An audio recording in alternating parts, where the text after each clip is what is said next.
서로 축복하겠습니다. 당신은 주님의 몸인 예람입니다. 하나님의 말씀이 성령의 검입니다. 할렐루야. 오늘은 여러분이 알고 있는 대로 우리 교회가 창립된 지 5주년을 맞이하는 주일입니다.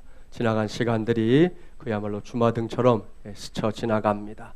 지나간 모든 시간이 단 한순간도 빠짐없이 다 하나님의 은혜였음을 확실하고 분명하게 고백합니다. 그리고 함께 이 교회를 섬겨주고 있는 여러분이 있어서 행복했음도 함께 고백합니다. 이렇게 귀하고 복된 날, 오늘도 저는 그의 몸인 예람들이 되자라는 주제하에 하나님의 말씀을 전하려고 합니다. 또 13번째 시간이 되었는데요. 오늘은 다음 호의 계속이라는 제목으로 하나님의 말씀을 전하도록 하겠습니다. 오늘이 되기까지 제가 그의 몸인 예람들이 되자라는 주제하에 전했던 말씀들 기억을 어느 정도 하고 있는지 모르겠습니다. 먼저는 교회의 이 5가지 표지에 대해서 말씀을 드렸죠. 이 그림 생각나실 거예요. 예배부터 시작해서 교육, 그리고 봉사, 그리고 교제, 그리고 선교, 전도, 이렇게 5가지 표지가 있을 때 이게 교회라는 것입니다. 다음은 주님의 몸된 이 교회를 세워가고 이끌어가는 데 있어서 필요한 하나님의 전신갑주, 하나님의 식에 관한 메시지를 전했는데요. 이번에는 진리의 허리띠로부터 시작해서 의의 호심경, 평안의 복음의 신발, 믿음의 방패, 구원의 투구, 그리고 신한주일 성령의 검까지 이렇게 제대로 된 무장을 갖춰야 한다 말씀을 드렸습니다. 그래야만 건강한 신앙생활을 할 수 있다는 거 반드시 기억하기 바랍니다. 지난 12주 동안 이러한 말씀의 기초공사를 다 마치고 맞이한 오늘입니다. 우리 교회의 생일인 오늘 우리 교회의 사명 선언문을 한번 외워보려고 합니다. 미처 외우지 못한 사람들은 주보 전면 상단에 위치해 있지요. 함께 외워볼까요? 교회의 머리는 예수 그리스도이시다. 우리는 그의 몸인 예람들이 되어 민족과 열방을 구원하고 치유하는 축복의 통로가 된다. 아멘. 할렐루야. 1년 중에 적어도 창립기념 주일만큼은 이 선언문을 여러분이 마음판에 되새기기를 바랍니다. 이 선언문이 우리 교회가 어떤 교회가 되어야 할지를 분명하게 밝혀주고 있기 때문입니다. 아울러 교회를 생각할 때마다 꼭 떠올려야 할 말씀이 하나 있는데요. 그 중에 하나가 사도행전 20장 28절 말씀입니다. 들으십시오. 여러분은 자기를 위하여 또는 온 양떼를 위하여 삼가라. 성령이 그들 가운데 여러분을 감독자로 삼고 하나님이 자기 피로 사신 교회를 보살피게 하셨느니라. 아멘. 이 말씀은 사도 바울이 마지막 전도 여행을 마치고 예루살렘으로 돌아가던 중에 에베소 교회 장로들을 만난 자리에서 전했던 말씀입니다. 이 말씀의 포인트는 우리가 섬기고 있는 이 교회를 어떻게 바라봐야 할 것인가에 있습니다. 간혹 말씀드렸죠. 교회는 결코 이 건물이 아닙니다. 이 건물은 예배하는 장소, 그러니까 예배당이에요. 우리가 편의상 이 건물을 가리켜 마지물 예람 교회라고 부르고 있긴 하지만 이 공간은 분명히 교회가 아닙니다. 예배를 드리는 장소에 불과한 것이죠. 그렇다면 교회가 뭐냐? 많이 들어본 헬라어 단어 에클레시아라는 단어가 있는데요. 이 단어는 두 단어가 이렇게 합쳐져서 만들어진 단어인데요. 에크라는 말은 밖으로라는 뜻이고 칼레오라는 것은 불러내다라는 뜻입니다. 이 두 단어가 합쳐져서 이 에클레시아 교회라는 단어가 탄생하게 되었는데요. 그 의미는 하나님께서 특별히 구별하여 택하신 이들을 세상 밖으로 불러내어 이루게 하신 모임이라는 뜻입니다. 따라서 여러분 한 사람 한 사람이 다 교회입니다. 그리고 여러분이 모여서 이루어 놓은 모임들, 그것도 교회입니다. 우리 아까 소개했었지만 꼬예 교회, 어린이 교회, 청소년 교회, 청년 교회, 다음 주부터 다시금 이제 개학하는 목장 교회, 이르기까지 모두가 다 교회입니다. 그런 교회들이 모여 있는 수유이동 278-3을 우리가 마지물 예람 교회 이렇게 부르고 있는 것이에요. 이를 전제하고 사도행전 20장 28절 말씀을 다시금 기억하십시오. 마지물 예람 교회는 사람들이 세운 교회가 아닙니다. 우리 교회는 5년 전에 이곳에 세워졌습니다. 지금 이 자리에도 개척할 당시에 저와 함께 시작했던 분들이 여전히 이 교회 안에 있습니다. 그럼에도 불구하고 이 교회는 사람이 세운 것이 아닙니다. 100% 하나님이 세우셨습니다. 그것도 자기의 피로 값을 치르고 예수 그리스도의 피라고 하는 어마무시한 값을 치르고 이 교회를 사신 것이고 이 교회를 세우신 것입니다. 믿습니까? 할렐루야. 그러한 고백과 함께 오늘 주신 말씀을 살펴보려고 합니다. 오늘의 본문은 마가복음이지요. 신약 성경에 들어있는 모든 복음서들이 예수님의 행적을 기록하고 있습니다. 예수님의 탄생을 비롯해서 고난과 십자가에서의 죽음 그리고 부활과 승천에 이르기까지 복음서는 예수님의 행적을 중심으로 기록되어 있습니다. 그럼에도 불구하고 복음서는 예수님의 전기가 아닙니다. 예수님을 홍보하기 위한 책이 아닙니다. 복음서는 예수님께서 세상을 구원하기 위해 복음 전파에 힘쓴 그 흔적들을 하나하나 기록해 놓은 책입니다. 특히 이 3년간의 마지막 공생애가 중요한데요. 그 내용을 보면 어떤 사건과 사건 그 사이가 자연스럽게 연결되는 본문이 있는가 하면 그렇지 못한 본문도 있습니다. 복음서를 읽을 때에는 이러한 본문의 특성을 이해하고 보는 것이 꼭 필요합니다.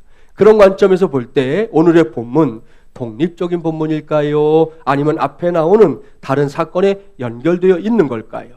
그것을 규명하는 것이 오늘은 매우 중요합니다. 이를 염두에 두고 본문 45절, 46절 말씀을 봉독해 보려고 하는데요. 이 속에 이 본문의 특성이 그대로 담겨 있습니다. 45절, 46절 봉독해 볼까요? 예수께서 즉시 제자들을 재촉하사 자기가 무리를 보내는 동안에 배 타고 앞서 건너편 벳세다로 가게 하시고 무리를 작별하신 후에 기도하러 산으로 가시니라. 아멘. 자, 즉시라는 단어에 주목하셔야 됩니다. 이 단어는 본문 말씀이 독립된 본문이 아니다라는 것을 의미하는 겁니다. 바로 앞에 어떤 상황이 먼저 있었다는 거지요. 그 상황이 이제 종료되자마자 즉시입니다. 그렇다면 앞에 있는 말씀이 뭐냐? 마가복음 6장 30절 이하의 말씀인데요. 우리가 잘 아는 오병이어의 기적 사건입니다. 예수님 시대에 많은 백성들이 하나님의 말씀에 목말라 하고 있었습니다. 그들에게 종교 지도자들이 있었지만 그들은 매우 권위적이었습니다. 자기들만 알아들 수 있는 말로 설교했어요. 그러니 백성들의 입장에서는 백날 들어도 거기서 거기입니다. 깨닫는 기쁨도 없고 말씀의 의미를 마음에 담을 수도 없었습니다. 그런데 예수님이 나타난 거예요. 하나님의 나라에 관해 가르쳐 주시는데요. 한 귀에 쏙! 뭔지 아시죠? 때로는 직설법으로, 때로는 비유로 말씀하시는데 정말이지 끝내줬습니다. 그 끝내주는 말씀을 듣기 위해 백성들이 사방에서 몰려들었습니다. 오병이어의 기적은 그러한 상황 속에서 벌어진 사건이에요. 그날도 예수님의 곁에는 수많은 무리들이 모여들었습니다. 예수님께서 날이 저물도록 말씀을 가르쳐 주셨어요. 어느덧 집으로 돌아갈 시간이 되었는데 문제가 발생했습니다. 하루 종일 굶주린 이 사람들 그냥 집으로 돌려보냈다가는 밤새 허기진 배를 움켜쥐고 끙끙 앓게 생겼거든요. 예수님께서는 이 일을 염려하셨습니다. 참으로 세심하신 우리 주님의 마음을 엿볼 수 있어요. 그렇습니다. 예수님께서는 자신을 따르는 사람들의 애로사항을 살펴주시는 분입니다. 그들의 필요가 무엇인지에 늘 관심이 많습니다. 할 수 있는 한 최선을 다해 그들을 배려해 주시는 것, 그것이 주님의 마음이지요. 오늘날 교회 안에서 이루어지는 사역에서도 이러한 태도는 꼭 필요합니다. 자기 자신만을 위해 사역하는 거 누가 못하겠습니까? 그런 거는 굳이 가르쳐주지 않아도요, 다 알아서 합니다. 문제는 주변에 있는 사람들과 어떤 동역을 이루느냐에 있습니다. 이를 위해서는 예수님처럼 상대방의 필요에 적극적으로 응답하는 마음가짐이 필요하다는 거예요. 내 옆에 있는 성도가 지금 바닥을 치고 있는데 나만 하늘 높이 난다고 해서 그것이 행복하겠느냐? 그렇지 않다는 것이죠. 여러분, 우리는 모두 함께 가야 합니다. 함께 달려야 합니다. 그래야만 우리의 사역이 확실한 능력을 발휘하고 그 안에서 우리 모두가 복을 누리게 될 줄 믿습니다. 이것이 주님을 닮아가는 길이에요. 리더스 다이제스트라고 작은 소책자, 신앙 책자가 있는데 그 책자에 수록된 이야기를 하나 소개합니다. 40대 중년의 아들이 그의 노모에게 교회에 가기 싫은 3가지 이유를 말하더라는 거예요. 첫째, 아침 일찍 일어나야 하는 것이 너무 힘들다. 3부에 오신 분들은 괜찮지만 오늘 찬양대는 2부부터 와서 저러고 있거든요. 또 봉사하는 분들은 1부부터 와 있으니까 이분들의 마음을 아마 이렇게 헤아릴 수가 있을 것 같아요. 둘째, 찬양대원들이 자주 음을 틀려 마음이 아프다. 그래서 교회 가기 싫대요. 셋째, 장로님의 기도 시간이 너무 길어서 언제 끝날지 몰라 항상 긴장된다. 그래서 교회 가기 싫다. 그러더라는 거예요. 그때 그의 노모가 이제 이에 응수했는데요. 네가 교회에 꼭 가야 하는 3가지 이유가 있다. 첫째, 교회에 모여 예배 드리는 것은 하나님의 명령이다. 둘째, 주일 예배는 신앙생활의 기본이다. 교육부 물어봐야지. 주일 예배는 꼭 지켜야 되나? 가끔 지켜야 되나? 꼭 지켜야 돼? 영건이 맞아? 오늘 정진이도 동의? 수혁이도 동의? 다 동의했어요? 예, 꼭 지켜야 된대요. 아이들도 알아요. 승빈이도 동의? 알았어. 승빈이도 동의. 다 한대요. 그렇게 해야 된다. 세 번째 얘기하면 세 번째. 셋째, 네가 그 교회 담임 목사이기 때문이다. 그랬다는 거예요. 네. 이것은 유머입니다. 담임 목회자가 교회 가기 싫다고 하는 게 말이나 되겠습니까? 제가 오늘 교회 가기 싫어서 집에서 민기적 거리고 있으면 말이 안 되는 거잖아요. 그럼에도 불구하고 이 이야기 속에서 제가 여러분과 함께 귀를 기울이고 싶은 것은 주님의 몸된 교회를 누구에게나, 목사만 아니라 성도들 누구에게나 가고 싶은 시공간으로 만들어야 한다는 것입니다. 최근에 아는 분들, 이미 들은 분들 있을 거예요. 가나안 교인이라는 새로운 말이 사람들 입에 회자되고 있습니다. 자, 가나안 교인이 뭘까요? 가나안을 거꾸로 읽어보면 뭐예요? 그거예요, 그거. 가나안 교인이라는 말은 신앙생활을 열심히 하다가 어떤 이유에선가 뒤로 물러나 있는 사람들, 그 사람들을 지금 가나안 교인이다, 안나가 교인이다, 그렇게 명명하고 있는 것입니다. 이런 사람들에게까지도 가고 싶은 교회가 되게 하는 것, 이것이 신앙생활하고 있는 저와 여러분의 사명이라는 거예요.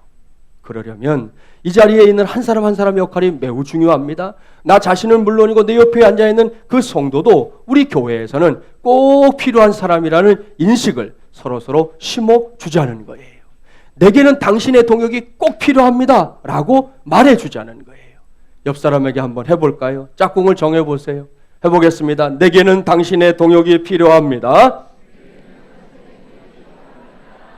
자, 여기서 조심해야 될 거는 국어책을 읽는다든지 이 말을 하면서 시선을 딴 데 둔다든지 그러면 안 돼요. 그 상대방이 알아챈단 말이죠. 별로구나 생각한다는 거죠. 자, 눈을 잘 쳐다보고 다시 한번, 내게는 당신의 동역이 필요합니다. 한마디 더 하겠습니다. 꼭이요. 할렐루야. 이렇게 하는 것이 동역이라는 거예요. 창립 5주년 기념주일을 맞이한 오늘을 기해 다시금 동역의 능력을 발휘하는 저와 여러분이 되기를 주님의 이름으로 축복합니다. 제자들은 이러한 예수님의 마음을 헤아렸습니다. 그들은 백성들 사이를 오가며 먹을 것을 구했는데요. 그때 제자들이 구해갖고 돌아온 것이 떡 5덩어리, 물고기 2마리. 그래서 오병이어라고 우리가 부르는 거잖아요. 그게 다입니다. 예수님께서는 그 오병이어를 받았습니다. 무리들을 여기저기에 100명씩 혹은 50명씩 앉게 했습니다. 그 다음에 그곳에서 기적이 일어났어요. 분명히 예수님께서 갖고 있던 것은 오병이어 뿐이었는데 그곳에 모인 사람들의 숫자는 남자만 5,000명이었단 말입니다. 그런데 예수님께서 오병이어를 들어 하늘을 향해 축복하고 나서 그것들을 나누어 주자 그곳에 있었던 모든 사람들이 배부르게 먹는 기적이 일어났습니다. 이 사건은 한마디로 놀라운 것이었어요. 그래서 우리 마태, 마가, 누가, 요한 이 사복음서라고 부르는데 복음서 4곳에 다 기록된 유일한 기적은 바로 오병이어의 기적입니다. 그 말의 의미가 뭐겠어요? 제자들의 뇌리에 강력하게 새겨진, 그야말로 충격적이기도 하고 잊으려고 해도 잊을 수 없는 그런 사건이 바로 오병이어의 기적이었다 하는 말이 되는 겁니다. 그러고 나서 오늘의 본문 즉시라는 거예요.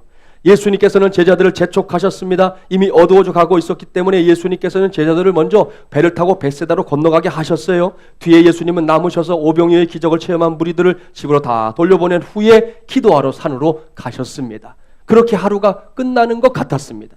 그런데 갈릴리 바다를 건너가던 제자들에게 심각한 문제가 발생합니다. 본문 47절, 48절 함께 봉독합니다. 저물매 배는 바다 가운데 있고 예수께서는 홀로 무태 계시다가 바람이 거스름으로 제자들이 힘겹게 노젓는 것을 보시고 밤 사경쯤에 바다 위로 걸어서 그들에게 오사 지나가려고 하시매. 무슨 말씀입니까? 갈릴리 바다에서 제자들이 곤경에 처한 거예요. 갈릴리 바다는 사실 커다란 호수입니다. 이 성경에서도 바다라는 단어 그리고 호수라는 단어가 이렇게 혼용되고 있는데요. 실제로 저도 한번 가서 봤지만 이쪽 끝에서 저쪽 끝이 보이지를 않아요. 길이가 21km, 폭은 11km나 되기 때문입니다. 그래서 호수보다는 바다라는 단어가 더 자주 사용되었습니다.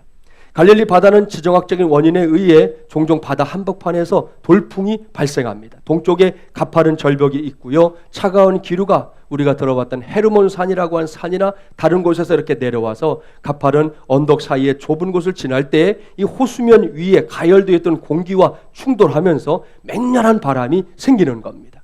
이에 의해서 높은 풍랑이 일어나기도 했는데요. 이 돌풍과 풍랑은 배를 타고 그곳을 지나가는 사람들에게 생명의 위협을 주곤 했었습니다. 지금 제자들의 처지가 그렇게 됐다는 거예요. 그들은 배를 타고 벳세다로 넘어가고 있었습니다. 그런데 이게 웬일입니까? 예상치 못했던 돌풍이 일어났고 제자들이 타고 가던 배가 전복될 위기에 놓인 겁니다.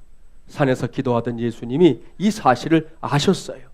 예수님께서는 바다 위를 걸어서 제자들이 타고 가던 배에 가까이 오셨습니다. 왜요? 그들의 어려움을 모른 척할 수 없었기 때문이지요. 그 다음에 벌어진 일을 볼까요? 제자들은 어둠 가운데 보이는 예수님을 유령으로 착각했습니다. 그때 예수님께서 제자들을 안심시켜 주셨지요. 안심하라, 내니 두려워하지 말라. 제자들은 비로소 안도의 한숨을 내쉬었습니다. 그 다음의 일이 이제 본문 51절 52절인데요. 함께 봉독합니다. 배에 올라 그들에게 가시니 바람이 그치는지라. 제자들이 마음에 심히 놀라니 이는 그들이 그 떡 되시던 일을 깨닫지 못하고 도리어 그 마음이 둔하여졌음이러라. 아멘. 사랑하는 마리물리란 가족 여러분, 잘 보십시오. 주님께서 풍랑을 만난 배에 올라타자 어찌 되었습니까? 제자들을 죽음의 두려움에 떨게 했던 그 풍랑이 잠잠해졌습니다. 정말이지 놀라운 일이 일어난 것이죠. 조금 전까지만 해도 풍랑으로 인해, 바람으로 인해 어려움을 겪었습니다. 너무나 힘들었습니다. 하나뿐인 생명의 위협까지 느낄 정도였습니다. 그런데 이제는 끝! 주님께서 배에 오르시자 모든 것이 언제 그랬냐는 듯이 평온을 되찾았습니다. 얼마나 감사한 일입니까? 모든 풍랑이 주님으로 인해 잠잠해졌으니 말입니다. 그런데 여기가 끝이 아니라는 거지요.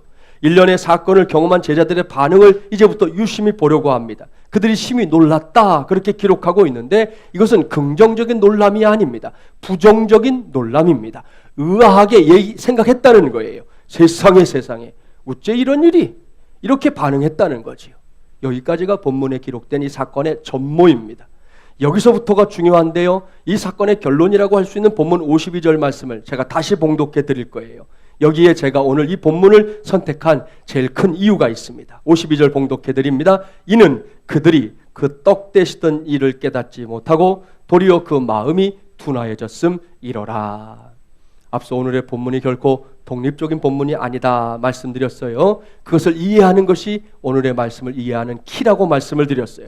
그런 관점에서 52절 말씀을 보라는 거예요. 이 복음서를 쓰고 있는 마가가 제자들의 무지함을 지적하고 있습니다. 이런 말씀입니다. 지금 배 위에 타고 있는 사람들, 이 제자들 어떤 사람들입니까?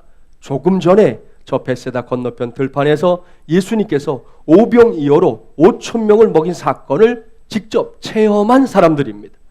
그때 먹고 남은 조각들을 친히 12바구니에 모았던 사람들도 그 사람들입니다. 직접 눈으로 보지 않고는 믿을 수 없는 그런 기적의 주체들이었다는 말씀이에요. 그러니 이들은 이미 보통 사람들이 아닙니다. 이 놀랍고 위대한 일을 두 눈으로 목격했습니다. 그 속에서 예수님이 어떤 분이신지 예수님의 능력도 보았습니다. 그런데 다른 사람이 아닌 바로 그 예수님께서 잠시 후에 바다 위를 육지처럼 걸어서 나타나고 또한 배에 올라와서 바람을 잠잠하게 하신 일을 놓고 그들이 의아하게 생각했다는 거예요. 이해할 수 없었다는 거죠. 어떻게 이런 일이 있을 수 있느냐고 반문하고 있는 것입니다. 이 점을 주목해야 합니다. 바로 여기에 신앙생활을 하고 있는 우리 모두가 빠지기 쉬운 함정이 있어요. 우리도 제자들이 범한 어리석음에 얼마든지 빠질 수 있다는 겁니다. 그것은 앞서 체험했던 주님의 역사를, 주님의 능력을, 주님의 은혜를 그때는 잘 알았었는데 뒤돌아서면서 잊어버리는 것이에요. 이렇게 뭐든지 돌아서면 잊어버린다고 목사에게 찾아와서 종종 말하는 분들이 있거든요. 성경 공부했는데 아유 목사님 돌아서면 잊어버려요. 주일날 말씀 들었는데 돌아서면 잊어버려요. 이런 얘기 하는 분들이 있어요. 그래서 제가 그분들에게 이미 가르쳐드린 방법 있죠. 돌아서지 마세요. 돌아서면 잊어버린다고 하니까 돌아서지 않는 것 외에는 방법이 없는 거잖아요. 사랑하는 여러분 생각해 봅시다. 10년이 지났습니까? 20년이 지났습니까? 아닙니다. 잠시 전의 일입니다. 조금 전에 주님의 능력이 얼마나 대단한 것인지 체험했단 말이에요. 그런데 왜 잠시 후에 믿지 못하는 겁니까? 왜 잠시 후에 의심하고 의아해하는 겁니까? 왜 잠시 후에 될 수 없는 일이라고 스스로 단정을 짓는 것입니까? 저는 여기서 제 자신에게는 물론이고 여러분 모두에게 단호하게 말씀을 전합니다. 우리 주님의 은혜, 주님의 능력, 주님의 역사는 언제든 어디서든 중단되지 않습니다. 단절되지 않습니다. 도중하차하는 법 없습니다. 능력이 줄어들지도 않습니다. 여기서 말씀 제목을 떠올려 주세요. 항상 다음 호의 계속입니다. 우리의 인생이 다가도록 그 마지막 순간까지 주님의 역사는 다음 호의 계속이라는 말씀입니다. 이것을 꼭 믿는 저와 여러분이 되기를 바랍니다. 다음 호의 계속, 어디서 많이 듣던 말이잖아요. 일간 신문이나 월간지 혹은 시리즈로 간행되는 출판물 등에서 볼 수 있습니다. 작가들은 이 독자들의 심리를 너무나 잘 알아요. 독자들이 열심히 빠져들게 만들어요. 그러다가 막 너무너무 궁금증이 이만큼 증폭됐을 그때 펜을 딱 놔요. 더 쓰지 않아요. 그리고는 넘기면 편집부에서 그 글을 다 정리해가지고 이제 출판을 하면서 마지막 부분에다가 다음 호에 계속 이렇게 써서 보내는 겁니다. 이때 독자들이 할 수 있는 게 뭡니까? 발을 동동동동거리며 기다리는 겁니다. 궁금해서 죽겠지만 어쩝니까? 묵묵히 기다릴 수밖에요. 다음 호의 계속이라는 문장을 아쉬워하면서 말 그대로 다음 호를 기다릴 수밖에 없는 것이지요. 우리나라가 드라마 공화국이라는 거 이미 다 아시죠? 드라마를 좋아하는 사람들이 얼마나 많은지 드라마의 종류를 이제는 10손가락으로 셀 수도 없을 것 같아요. 근데 그런 사람들, 드라마를 좋아하는 사람들도 다음 호의 계속이 뭔지 잘 알 겁니다. 이 드라마에 몰입하는 사람들은 드라마와 현실을 착각할 때도 많더라고요. 한참 전에 있었던 이야기인데요. 어느 교회에서 어느 날 새벽 기도회가 끝나고 개인 기도 시간에 슬피 울며 기도하는 나이 많은 한 권사님이 있었습니다. 그 권사님의 기도가 너무나 애절하고 긴박했어요. 하나님 살려주세요. 아버지 제발 살려주세요. 그냥 죽으면 안 돼요. 너무 불쌍해요. 주여 믿습니다. 꼭 살려주시옵소서. 권사님의 기도 소리가 얼마나 크고 절실했던지 담임 목사님의 귀에까지 들렸어요. 목사님이 깜짝 놀랐습니다. 필시 권사님 가족 중에 누가 급한 일로 입원을 한 사람이 있거나 지금 사경을 헤매는 게 틀림없다 생각했어요. 권사님의 기도가 끝나기를 기다렸다가 조용히 다가가서 물었어요. 권사님, 아까 보니까 기도 중에 누구를 꼭 살려달라고 기도하던데 위급한 가족이라도 생겼습니까? 그러자 울먹이면서 권사님 하는 말, 목사님 너무 불쌍해요. 꼭 살아나야 해요. 그러니까 목사님도 좀 기도해 주세요. 아이 그럼요, 목사가 기도해야죠. 누가 그렇게 위급한가요? 아니 목사님은 텔레비전도 안 보세요? 가을 동화에 나오는 은서가 지금 위급하대잖아요. 곧 죽을지도 모른다는데 어떻게 목사님 그렇게 태어나실 수가 있어요? 그랬다는 거예요. 다분히 어이는 없지만 이 정도로 몰입해서 드라마를 보는 사람에게 다음 호의 계속은 너무나 야속한 문장이 될 겁니다. 그러한 아쉬움이 있음에도 불구하고 분명한 것은, 확실한 것은 다음 호의 계속이라는 이 문장이 나오는 한 그 드라마는 끝나지 않고 계속해서 이어지게 될 것이라는 사실입니다. 사랑하는 마중물이란 가족 여러분, 이 교회를 자기의 피로 값주고 사신 하나님의 역사도 마찬가지입니다. 주님의 은혜도 마찬가지입니다. 창립 5주년을 맞이한 오늘로 우리가 체험할 하나님의 역사가 끝나는 것이 아닙니다. 오늘로 마중물 예람교회가 받을 은혜가 끝나는 것도 아닙니다. 반드시 확실히 결코 잊지 말고 기억합시다. 우리 교회를 향한, 우리 교회를 통한 하나님의 역사 역시 다음 호의 계속인 줄 믿습니다. 어제 우리가 받은 주님의 은혜도 마찬가지입니다. 그것으로 끝이 아니에요. 그 역시 다음 호의 계속입니다. 옳습니다. 어제 역사하신 하나님 오늘도 역사하시고요. 오늘 역사하신 하나님은 내일도 마찬가지로 역사하실 줄 믿습니다. 그것이 하나님의 방법이라는 거예요. 그런데 적지 않은 그리스도인들이 이런 놀라운 하나님의 역사를 때때로 이해하지 못합니다. 또 기억하지도 못합니다. 분명 어제 주님의 은혜를 체험했음에도 불구하고 오늘 또다시 의심하고 의아해합니다. 심지어는 불신의 자리로 추락하는 경우들도 볼 때가 있습니다. 마치 오늘 본문에 나오는 제자들처럼 말입니다. 여기서 저와 여러분의 선택은 분명히 다른 선택이 되기를 바랍니다. 특별히 우리 교회 마중물 예람교회와 함께하는 여러분의 선택이 확실하게 다른 선택이 되기를 바랍니다. 여러분은 어떤지 모르겠지만 제게는 우리 교회에 지나간 역사들이 다 다음호의 계속을 체험하는 시간들이었고 공간들이었습니다. 2011년 7월 17일 이곳에서 첫 예배를 드렸습니다. 어디서 많이 본 사람이죠? 예, 지금보다는 살집도 좀 있고 제가 어저께 이걸 준비하면서 이 사진을 오랜만에 보니까 확실히 그때가 좀 더 파릇파릇하네요. 예, 지금보다는 더 파릇한데, 자, 그날 찍었던 사진을 한 장 보여드리려고 그래요. 자, 그 다음 사진을 보면 첫 예배라고 찾아와 주신 성도들과 함께 이렇게 저렇게 첫 예배를 드렸는데, 자, 그 다음 그 화살표가 나올 거예요. 그 부분을 확대해 보겠습니다. 자, 바로 여기잖아요. 여기 지금 우리 김경 장로님 앉아 계신 그 자리인데, 아직 공사가 마무리되지 않아서 샌드위치 판넬이 그대로 드러난 가운데 우리가 첫 예배를 저렇게 드렸었습니다. 다음 사진도 동일한 사진입니다. 이번에도 화살표가 만들어질 텐데요. 자, 그 부분을 확대해 보겠습니다. I have a dream. 나에게는 꿈이 있습니다. 우리 교회 강단에서 처음으로 선포됐던 말씀의 제목입니다. 저 제목 그대로 저는 지금까지 우리 교회를 향한 꿈을 꾸면서 여기까지 달려왔습니다. 그 꿈은 우리 교회가 주님의 기쁨이 되는 겁니다. 우리 교회가 선교적인 교회가 되는 겁니다. 우리 교회가 건강한 교회가 되는 겁니다. 또한 우리 교회가 행복한 교회가 되는 겁니다.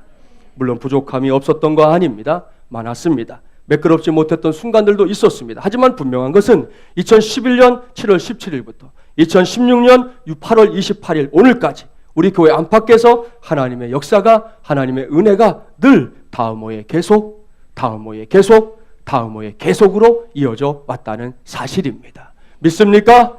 할렐루야. 그렇습니다. 이 모든 것들은 단지 그랬으면 하는 희망사항이 아니라 우리의 눈앞에 지금 존재하는 현실입니다. 김진철 목사가 여러분에게 그럴싸하게 꾸며서 설명하는 게 아니라 우리의 손에 만져지고 있는 현실입니다. 지난 5년 동안 우리 교회 안팎에 다음호의 계속이라는 놀라운 은혜의 행진이 있었기 때문에 개척교회가 성장하거나 연명해 가는 것이 거의 불가능하다고 일컬어지는 요즘임에도 불구하고 우리 교회가 이만큼 성장했고요. 우리 교회가 이만큼 자리를 잡게 된 줄 믿습니다. 이러한 사실, 이러한 현실 때문에 오늘도 저는 이 시간에 다음호의 계속이라는 하나님의 은혜를 붙잡습니다. 바라기는 이 자리에 있는 모든 성도들이 김진철 목사와 함께 동일한 고백과 심정으로 다음호의 계속의 은혜를 붙잡게 되기를 간절히 바랍니다. 오늘 장립기념주를 앞둔 어제 오후 오늘 주보에 광고 나간 그 가정에 입관 예배를 드리러 신내동을 다녀왔거든요. 다녀오는 길에 하늘로부터 너무나 큰 선물을 받았습니다. 그 선물을 보여드리려고 합니다. 이것은 한마디로 구름기둥이에요. 어제 하늘 보신 분들은 다 알지만 우리나라에서 좀처럼 볼 수 없는 하늘이었습니다. 어제가. 그런 하늘 앞으로 또 보게 될지 잘 모르겠는데 지금까지 제가 뭐 많이 살진 않았지만 한 번도 본 적이 없었어요. 그런데 바로 그 하늘에 저렇게 희한한 구름이 싹 덮고 있었습니다. 저렇게 구름 사이에 보였던 저것을 보고 아마 예수 믿는 사람들 다 생각했을걸요. 이건 구름 기둥이다. 그렇습니다. 저도 뭐 누가 말하지 않았지만 출애굽기 떠올리게 됐고 이스라엘 백성들을 광야 가운데서 지켜주셨던 구름 기둥, 불 기둥을 떠올리지 않을 수 없었습니다. 그래서 저는 이것이 창립 5주년을 맞이하는 우리 교회에 주신 선물이다. 그렇게 생각하게 됐습니다. 여러분이 뭐 믿거나 말거나 저는 그렇다는 거니까 아무튼 그런 줄 아셔요. 예? 그 은혜를 힘입어 우리 교회가 다음 목적지인 또 다른 5년을 향해 강하고 담대하게 걸음을 떼게 되기를 바랍니다. 오늘 이후에도 다음 호에 계속으로 역사하는 하나님의 인도하심에 저와 여러분 우리 교회가 기꺼이 순종함으로 귀한 열매들을 거두게 되기를 주님의 이름으로 간절히 축원합니다. 기도하겠습니다.